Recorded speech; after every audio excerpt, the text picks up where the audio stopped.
மனுஷனுக்கு அவைகள் அடுப்புக்காகும் போது அவன் அவைகளில் எடுத்து குளிர் காய்கிறான், நெருப்பை மூட்டி அப்பமும் சுடுகிறான்.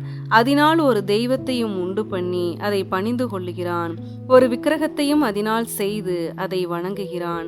அதில் ஒரு துண்டை அடுப்பில் எரிக்கிறான், ஒரு துண்டினால் இறைச்சியை சமைத்து புசித்து பொரியலை பொரித்து திருப்தியாகி குளிருங்காய்ந்து ஆ ஆ அனலானேன், நெருப்பை கண்டேன் என்று சொல்லி அதில் மீதியான துண்டை தனக்கு விக்கிரக தெய்வமாக செய்து அதற்கு முன் விழுந்து அதை வணங்கி, நீ என் தெய்வம், என்னை ரட்சிக்க வேண்டும் என்று அதை நோக்கி மன்றாடுகிறான்.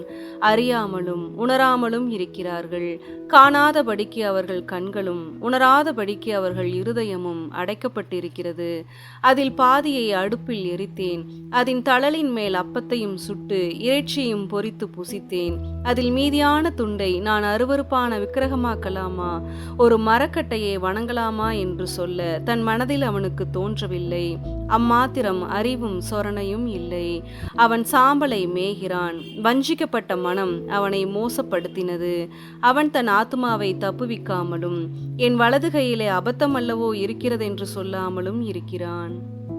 யாக்கோபே, இஸ்ரவேலே, இவைகளை நினை. நீ என் தாசன், நான் உன்னை உருவாக்கினேன். நீ என் தாசன் இஸ்ரவேலே, நீ என்னால் மறக்கப்படுவதில்லை. உன் மீறுதல்களை மேகத்தைப் போலவும் உன் பாவங்களை கார்மேகத்தைப் போலவும் அகற்றிவிட்டேன். என்னிடத்தில் திரும்பு, உன்னை நான் மீட்டுக் கொண்டேன்.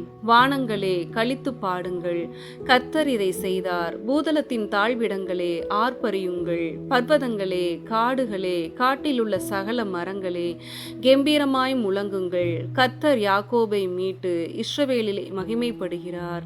உன் மீட்பரும் தாயின் கர்ப்பத்தில் உன்னை உருவாக்கினவருமான கர்த்தர் சொல்லுகிறதாவது, நானே எல்லாவற்றையும் செய்கிற கர்த்தர். நான் ஒருவராய் வானங்களை விரித்து நானே பூமியை பரப்பினவர். நான் கட்டுக்கதைக்காரரின் குறிகளை அபத்தமாக்கி குறி சொல்லுகிறவர்களை நிர்மூடராக்கி ஞானிகளை வெட்கப்படுத்தி அவர்கள் அறிவை பைத்தியமாக பண்ணுகிறவர்.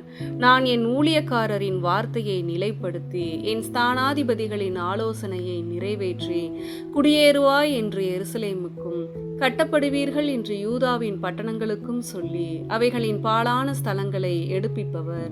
நான் ஆழத்தை நோக்கி வற்றிப்போ என்றும் உன் நதிகளை வெட்டாந்தரையாக்குவேன் என்றும் சொல்லுகிறவர். கோரேசை குறித்து அவன் என் மேய்ப்பன், அவன் எருசலேமை நோக்கி நீ கட்டப்படு என்றும் தேவாலயத்தை நோக்கி நீ அஸ்திபாரப்படு என்றும் சொல்லி எனக்கு பிரியமானதை எல்லாம் நிறைவேற்றுவான் என்று சொல்லுகிறவர் நான். ஆமேன்.